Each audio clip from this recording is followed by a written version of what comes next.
All right, what up, people? It's the Eagle Eye update for you guys. And the things I'm going to talk about today, first and foremost, we're going to talk about Torreira. Has he agreed a deal to go to Italy? Then we're going to talk about Mr. Danny Ceballos. We're going to talk a little bit about two brand new targets of Arsenal's. Names that you've either heard before a while ago or ones that you haven't heard from at all. And let's discuss the possibilities of some of our youngsters going. I've seen all kinds of debates about Bellerin and Balogun and whether I think they should go. I'm going to give my little two pennies worth in terms of what I feel about those deals. So strap up. We're about to get into it. And let's see how we do this.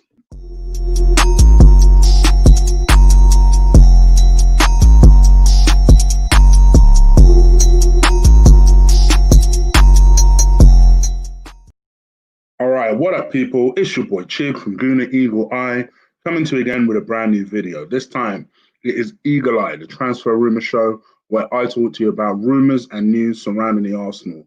And you know what we do, because it seems like everybody, ever since I used to do shows around 7, suddenly everybody does shows around 7. So now I'm having to move my times up in order to not clash with people. But I've decided, you know what, fuck it. I'm going to have confidence in my own product. So this is what we do. I need your help. I need you to slap a like on this video, hit that subscribe button if you haven't already, and we are going to get into it right now. I'm relying on you guys to hit that like button and share this video around. Let's get into this. So Arsenal have been linked with a new target. I say it's a new target. So I did see this story floating around about, what was it, 2 months ago? Maybe even 3 months ago for this guy. And I thought to myself, realistically, in my mind, I was thinking, are we really going for him? But this story's come back up now, so I'm starting to wonder. We are being linked with this young man, Mr. Felipe Anderson, or Felipe Anderson. He currently plays for West Ham I think he's a right winger. Is he a left winger, right winger? I know that he's rapid. Someone that I know a lot of people like. You may have even heard me and Lee talk about it before on watch-alongs. I think he's a really good player. Lots of potential. A bit on the older side. He's 27 years old.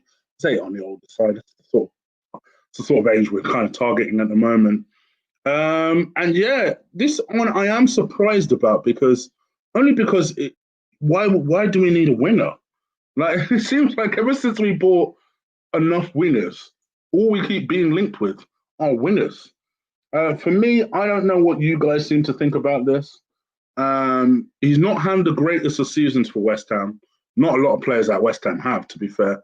Unless your name is Antonio or Declan Rice. The rest of that West Ham team have flopped quite a lot, to be perfectly frank. But we are being linked with him. And he is a player of a lot of interest. I know a few teams like him.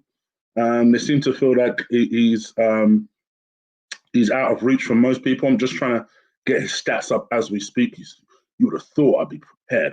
Come on. So let me get some of his stats up in terms of his goals.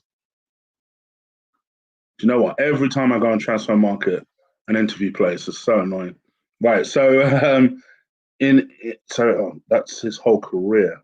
I want his West Ham goals. So while I get that up, so he is valued at 22.5 million on transfermarket.com. Predominantly plays on the left-hand side, can play on the right-hand side, can play as an attacking midfielder as well. In terms of goals, so he scored all in all in his Premier League career, he scored 10 goals, 8 assists in 62 appearances. So I wouldn't say necessarily he's prolific because he's been at West Ham for what? Been at West Ham a little while now. Been at West Ham since 2018. So we're not talking about someone who's prolific, but do you think this is someone that we need? Maybe Arsenal view him as a potential answer to play on the right-hand side. Maybe they view Pepe as someone that can play as an attacking midfielder. Maybe Willian is your backup. I don't know. I'm trying to look into where this story would come from, to be perfectly honest. What do you guys think? Is this something that you guys are even interested in? Let me know. Again, leave it in the comments below. And I've got one more question for you guys. Who would you prefer, Felipe Anderson or Wilfried Zaha? Just out of interest. I'm very curious to see who you guys pick. Just trying to get his stats up for this season because I'm pretty sure he's not done that well this season. And I'm struggling because I thought it would just show me naively. I thought it would just show me. Yeah, I can't. I'm not getting it up, which is annoying. Yeah, okay. Ignore this. But anyway, what do you guys think? Let me know. Leave it in the comments below. All right. Let's talk about Mr. Dani Ceballos. And actually, I have a picture of him, but so I'm going to take myself. I'm going to put myself back on. So Dani Ceballos, from what I understand, he's now back in London. He obviously trained with Real Madrid, I think, as recently as Monday.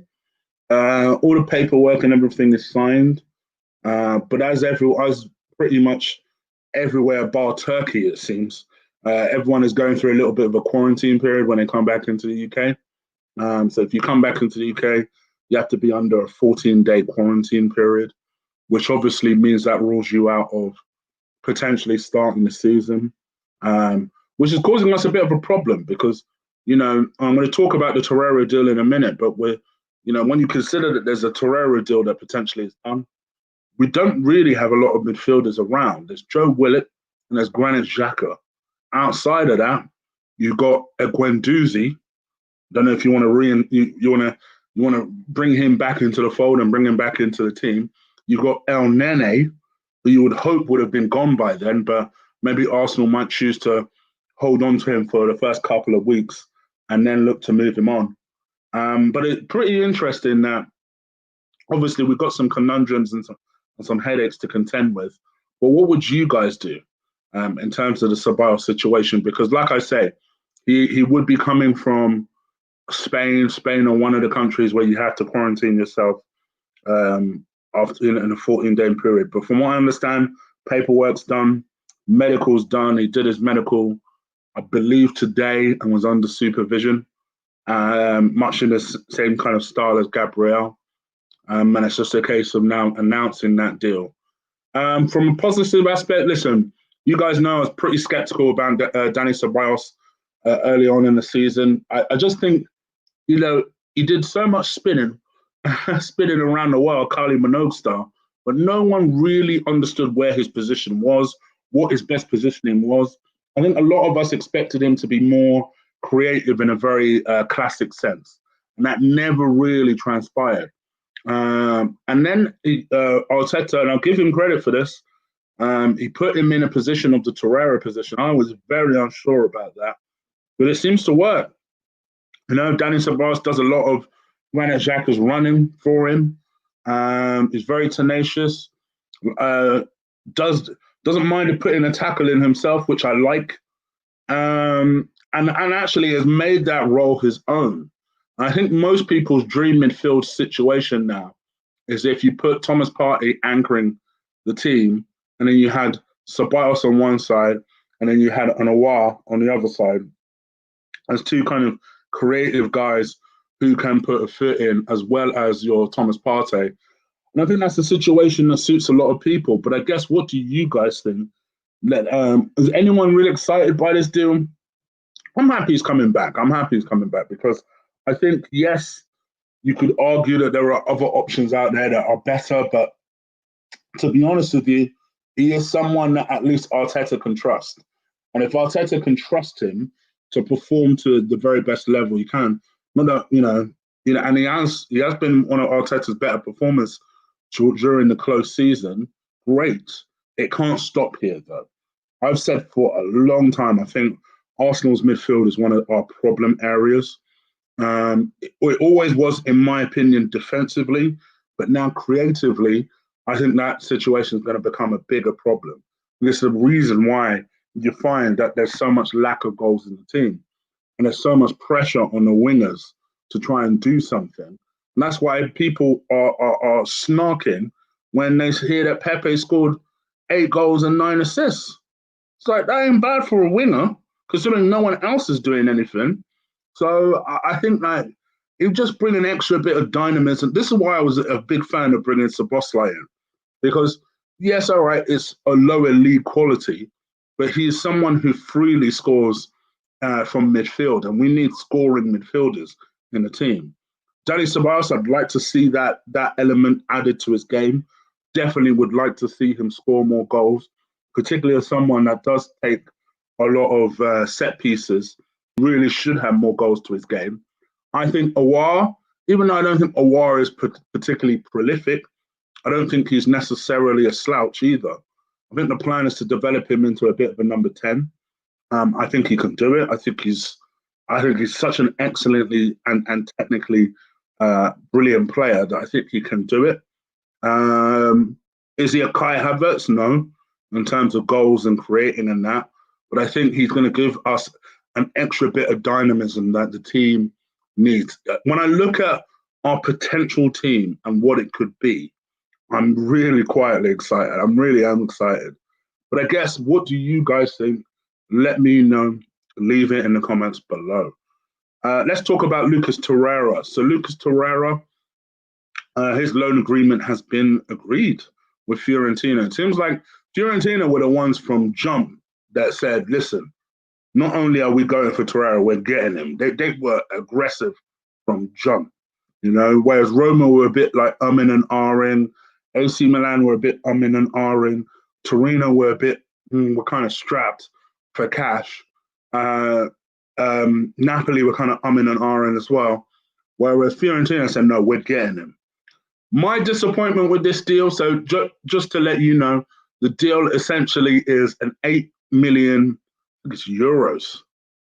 I hope it's pounds, but I suspect it's euros. I'm going to hope it's pounds. So I think it's £8 million loan fee with the view of a mandatory agreement, mandatory transfer for next year, where they pay us 16 million. So all in all, it's a 24 million pound deal, which, yeah, I'm a bit disappointed with. I don't think that's a deal that we should have necessarily made a loss with. Yes, I don't think he's been great this season. But we're also looking at a guy who's 24 years old. How are we making a loss on a 24-year-old with 2 years left on contract? Things like that disappoint me. Things like that just make me think, who negotiates this? I get that we need money, and maybe that was the only deal on the table, and any money is good money in order to put forward towards Aouar and Partey. I can already hear your arguments. I can already hear that that's what you're going to say. But I just felt like when I read that today, I was like, that's a 24 million pound deal.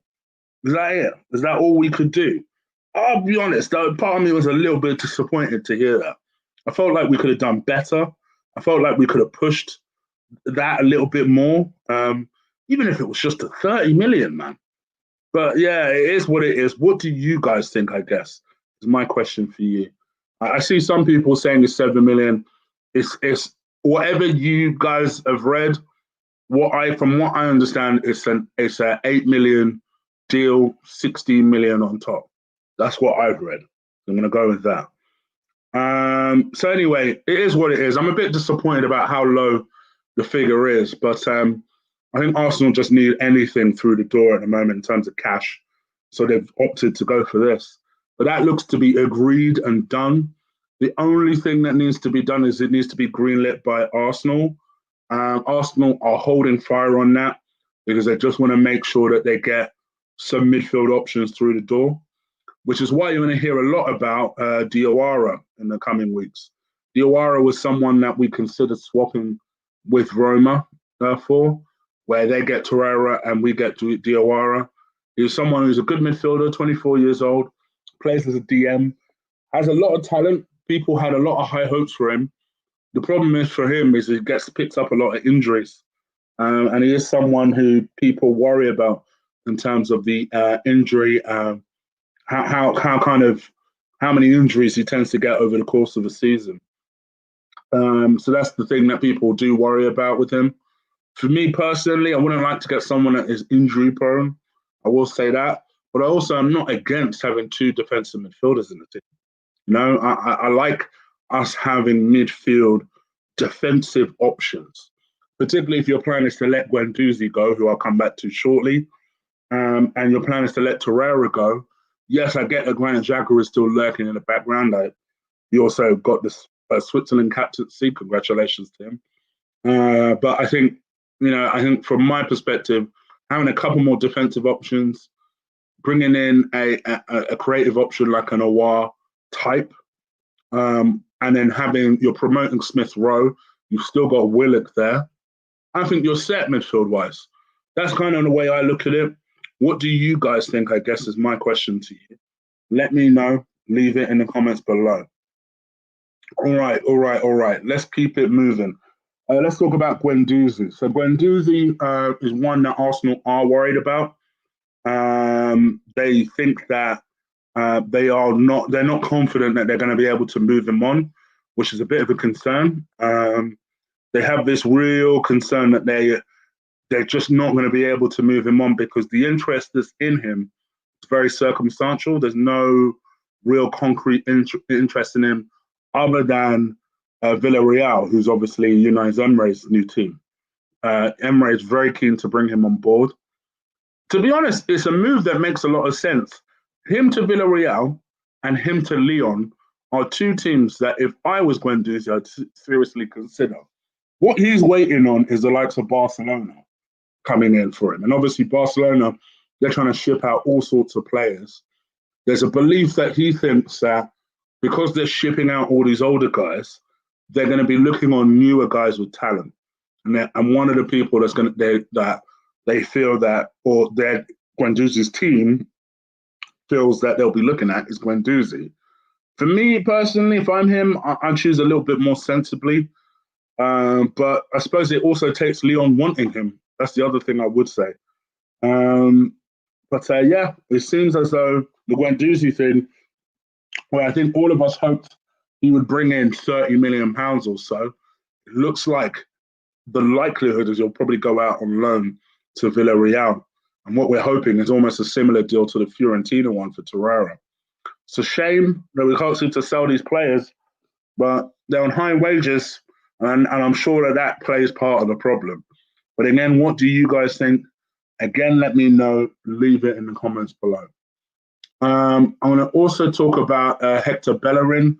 So I saw a lot of people debating this Hector Bellerin thing. Obviously, for anyone who doesn't know, yesterday PSG came in for a bid, or it was confirmed PSG came in for a bid yesterday. Well, from my understanding, it happened days ago that PSG came in for a bid for Bellerin, which was worth £25 million. Arsenal won closer to 35 million, which I find hilarious. So I think the sensible heads will probably agree at 30 million. They're not too far away. I get what Arsenal are doing. Part of them doesn't really want to lose Hector. I personally think it's out of sentimental reasons. I see the people making points about, oh, well, why sell Hector if we don't need to? He's perfectly fine. And in my opinion, it's just like, bro, we finished 8th last season. Perfectly fine. Not that I agree that he's perfectly fine, but perfectly fine is not good enough for this club. And the idea that people are scoffing at the idea of Ainsley Maitland-Niles, when I look at two of these players, let's take bias out of this for a second. And just look at these two players as two players, knowing what you know of those two players. One of those two players is improving. One of those two players is stagnating. I'm going to leave it to you to decide which one is which. Now, if I'm trying to rebuild this club, why would I go for the player that is, to quote some people, is perfectly fine and suited in the role? Now, I personally think he's shit, but take my feeling out of it. He's perfectly fine and suited in the role. We're 8th. Xhaka is perfectly fine and he does his job and he keeps the ball moving. We're 8th. Or Mustafi, he's in decent form and maybe we shouldn't get rid of him. We're 8th. Now, I don't understand the argument here. If we were like 3rd or 4th, now don't get me wrong, I want to win the league. So I would still look for better players. But if your argument was when we were third or fourth, oh, well, these players are perfectly fine, I'd begin to agree. Maybe I'm being harsh or whatever. Or maybe I would at least consider that you have a point. But the idea that people are scoffing at the idea of one person who's clearly developing in multiple roles, but he's clearly developing in a role versus somebody that's completely stagnating. And the idea that, oh, well, one person can't play in a four, he's better as a right wing back. Sorry. Since when has Bellerin played well in the role as a four? When Bellerin plays well, it tends to be a 7 out of 10. Let's be real. Let's be real. When was the last time you watched a game that Hector Bellerin played where you said, oh, Bellerin was outstanding in that game? Don't give me Liverpool because he nutmegged Mane. Because the same people drawing up them clips forget to mention 2-3 seconds after that, a second later, he loses the ball. So don't tell me Liverpool. Just give me an example of when Hector Bellerin, where you were like, where he was one of the top 3 comments, where he was like, wow, he was outstanding. As much grief as I give to Granit Xhaka, I can at least remember the last time Xhaka played well. When was the last time Hector Bellerin played well? Whereas the people scoffing at the idea of Ainsley Maitland-Niles, have they not watched games since lockdown? Because I've been watching him since lockdown, playing out of position since lockdown, playing as a left wing back. The man's not even a left footer, but he's playing left wing back, outshining people who are playing in their very own position, including Mr. Hector Bellerin. I don't understand this. Like, I'm arguing with people on Twitter, and I'm just thinking to myself, what are you seeing in Hector that I'm not? What are you seeing? At least I'm seeing a player in Ainsley Maitland-Niles who's 23 years old, is improving. Oh, and if you want to see why he's improving or how he's improving, this is the same geezer that's just been called out by Gareth Southgate. So clearly he's doing something correct. It amazes me. It amazes me that people put sentiment, mind you, ahead of just common sense sometimes. Common sense tells you that one of these players is not improving. Most of us would agree that Hector Bellerin's pace has been thrown out the window. It's gone. It's gone, which was one of his key assets. It's gone out the window. And yeah, I do have certain sympathy for it. I do have certain sympathy that he's had a really nasty injury, and it's a nasty injury that clearly has an effect on pace. I think we saw that with Welbeck. We've seen that with numerous players over the years. When you have a bad knee injury, it takes a minute to recover from it. How long exactly are we going to give Hector Bellerin to see if he's ready or not? Because the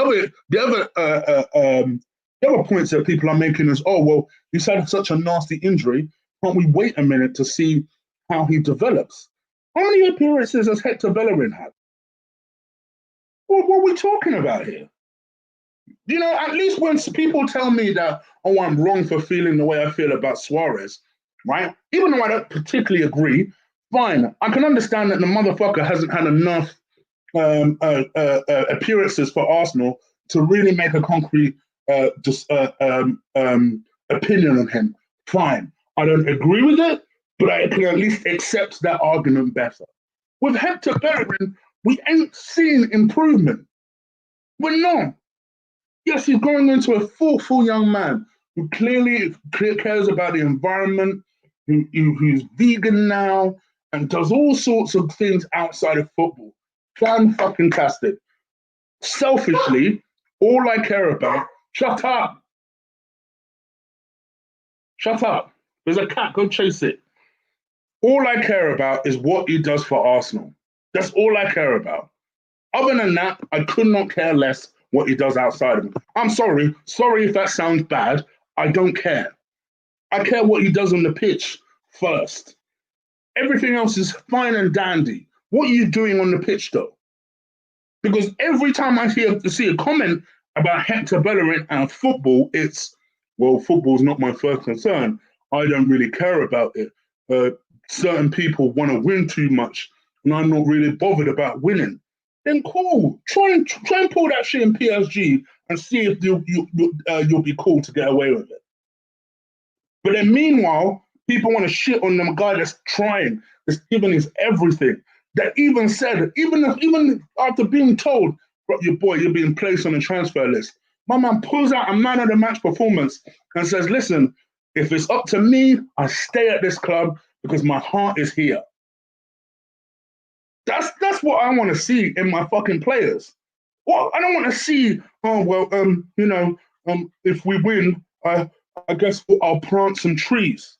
Yeah, that's great. But what are you doing about if a team do this, if a team do that?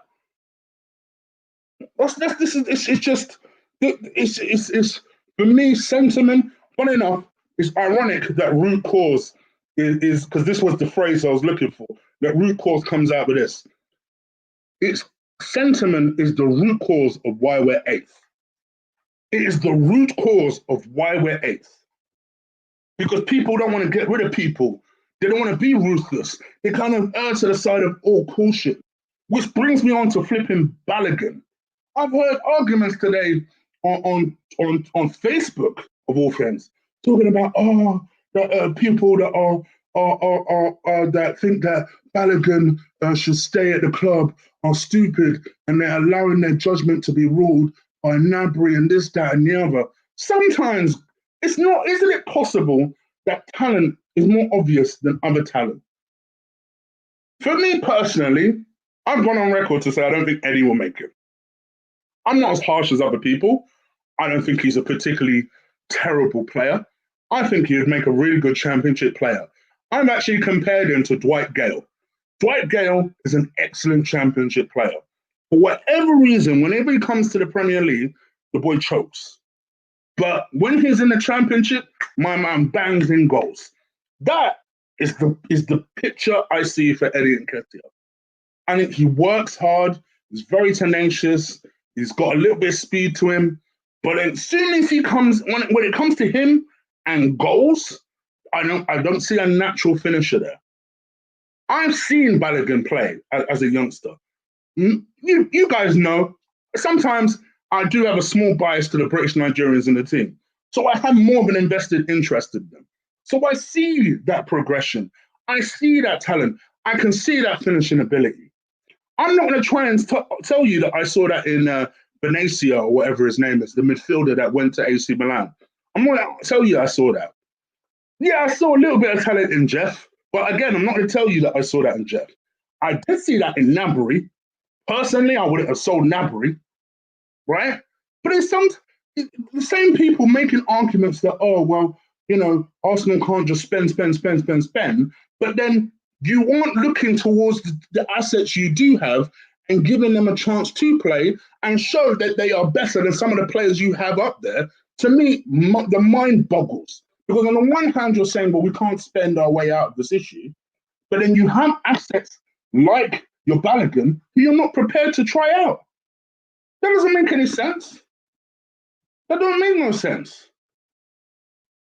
Because anyone that sees Balogun for a couple of minutes, even if it's for a game, just watch him for a game and then compare him to Eddie. And then tell me, even if neither of those players score, tell me who's the better player. There is no way Eddie wins that conversation. No way. This is turning into a bit of a rant because I must admit, I thought Twitter was just the dumb place. I didn't realize the dumb places also extend to Facebook, right? And Facebook forums. I was just seeing all this, why people talking about, Balogun should be inserted with a buyback clause and this, that, and the other. Because you will be the same motherfuckers that in 2 years' time, when Balogun starts to pop, will complain that we didn't do that. I'm telling you that I've seen the kid play. We should do that. And that people who have that opinion shouldn't be cascaded because they have that opinion. They shouldn't be insulted because they have that opinion. Maybe they know something you don't. These are the things that I'm just, for me, the mind boggles when it comes to certain people and certain things and the way they say it. I get that people are allowed their opinions, but don't trash people because they have a certain opinion. John Jules, I think, is a great player, but why is John Jules being looked at as a better prospect than Balogun? For me, these are the things that Arsenal recruitment should be looked into, because when Balogun pops, and I'm going on record, when Balogun pops in 2 years' time, remember this video. Remember this video and remember your boy told you. When he pops in 2 years' time, remember I did this video. And I ain't gonna do nothing. I ain't gonna do nothing. I'm gonna do the Mesut Ozil drinking tea pose. So I ain't got nothing to say. I said it. Arsenal probably sold him for 8 million and then didn't put in that buyback clause, didn't put in that sell-on clause. I ain't gonna say nothing. Because they wanted that extra couple of million. Cool. Have that extra couple of million and see how far it gets. It is what it is. I don't know what you guys think. I'm just sick of having the same conversations with people about Balogun and Bellerin and Ainsley Maitland-Niles, Martinez being another one. Like Martinez. How is Martinez? Like people crapping you. Like today I saw one that said to me, "Oh, Martinez is just luckier than Leno." How do you figure? How do you figure? I see one that usually gets away with the most stupidest of basic mistakes. And then I see another one dealing with the same situation in a calm manner. The only time I've seen Martinez in a rash moment was when he came out that time and he was almost handballing the goal. Other than that, everything else he does in a calm manner. You can see, I've said it before and I'll say it again. You can see that one of these people has been trained with Bob Wilson and the other person hasn't. That's a simple reason why I start Martinez in front of him, in front of Leno, because quite frankly, he deserves it. He deserves it. It's as simple as that. Because he finished the season strong, regardless of whether you want to say it was lucky or not. He finished the season strongly. Therefore, he deserves a chance. So it's pretty simple. I don't know. What do you guys think? Again, let me know. Leave it in the comments below. Now, I'm going to talk about one more guy before I head up out of here. Because I know Lee's probably itching to start. If not, he hasn't started already. His show. I'm going to show you this geezer now. And that is Patron. Is his name Patron? Patron Daka? This geezer, anyway. So, Patson Daka. So he's from Zambia. He plays for Red Bull Salzburg, the same team as Szoboszlai. And according to reports from Austria, he's been watched by Arsenal, Liverpool, and United. He's 21 years old, just got the Young Players Award. And I ain't going to lie to you, the goals are serious. He scored 24 goals in 31 appearances in the Austrian Bundesliga last season. And obviously, when Haaland was there, remember, Haaland before he moved to Dortmund, he was behind Haaland on that list. So, I mean, people are focused on Edouard, and I do think Edouard would be the sensible choice if you were looking to bring a striker in. Speaking of strikers, I mean, we're talking about one going out in Balogun, but if you are thinking about one going in, and Lacazette goes, for example, this guy might be not a bad option. It might be better to wait to see how he does in the second season first, but keep in mind, I think this guy could be someone watched very closely by a lot of teams over the next coming couple of seasons. So keep your eye on him. His name is Patson Daka, and he plays for Red Bull Leipzig. But anyway, it is what it is. I've finished my ranting. I finished the show. I hope you guys are well. Hold on, went to come into the chat. Please put a like on this video. Hit the subscribe button if you haven't already. I plan to do a member stream. I was going to do it today, I've got Cook for the other half, so I'm wondering how that figures into my plans. But I'll see if I can do one today. If I do one today, it'll be about 9 o'clock. So make sure that you check that out at 9 o'clock. Yeah, hopefully you like that. All the members can jump on with me and see what they think about some signings. And yeah, some of the new people, especially who hasn't been on, I'm looking at you, Ben, just so you know. By all means, come on and we'll have a little chit chat about certain things that are happening right now. And yes, in terms of Partey, that is the last thing. Thomas Partey. So there's a lot of belief that is our next focus, our next imminent focus. Somebody did catch up with Thomas Partey finally, and they kind of just said to him, you're coming to Arsenal, yeah? You're coming to the Premier League, yeah? And he just smiled. He didn't say anything, he just smiled. So when them kind of things happen, so I'm definitely hoping. But it is what it is. Let's see what we could do. And yeah, let's go from here. Carter, feel free to DM me. I was just seeing your message. Feel free to DM me. All right, guys. 1 second.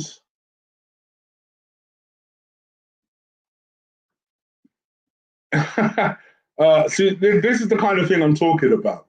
So are you blaming the player because he does what the manager asked him to do? That's what I don't understand. You say I'm overrating him. Tell me something. Is Bellerin better than him? Does he have more consistent performances than the player that you say are overrated? These are just simple questions. Anyway, guys, I'm gonna head up out of here before I get myself into an argument. Rucos, big up for you for becoming a new member. You must have heard that you want to be on the stream, yeah? Oh, I said I would do this, didn't I? Welcome, Rucos, for becoming a new member of the Eagle Lions. Thank you, brother. I will be doing a member stream hopefully tonight. If I don't do it tonight, I'll do it tomorrow. I'll find some time to do it tomorrow. Or at the very least, I will do it on Sunday. So it'll be one of those 3 days. And if I end up doing it on Sunday, I'll make it a long one. How about that? There you go. All right, guys, I am out of here. Please do hit the like button, hit the subscribe button, and I will be back soon. Take care. See you.